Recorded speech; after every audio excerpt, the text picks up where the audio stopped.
ہمارے ملک پاکستان کے اسکولوں میں نقل بہت تیزی سے جاری ہے اور اسے روکنے والا کوئی نہیں، تو اس ملک کا کیا بنے گا؟ اگر یہ نقل روک نہیں کیا تو اس ملک کا بیڑا غرق ہو جائے گا، یہ ملک تباہ ہو جائے گا۔ یہ ملک کس طرح تباہ ہو جائے گا آئیے میں بتاتا ہوں۔ جنوبی افریقہ میں ایک یونیورسٹی کے مین گیٹ پر کچھ اس طرح کی عبارت لکھی ہوئی ہے: کسی بھی قوم کو تباہ کرنے کے لیے ایٹم بم یا لانگ رینج میزائل کی ضرورت نہیں۔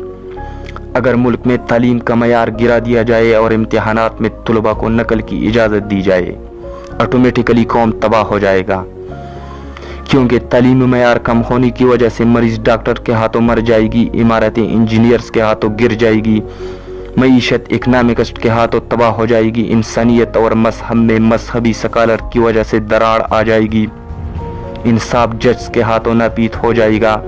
وطن عزیز میں یکساں نظام تعلیم کی اشد ضرورت ہے۔ وہ تمام سہولیات جو ایک امیر کے بچے کو میسر ہے وہ ایک مزدور کے بچے کو بھی ملنی چاہیے۔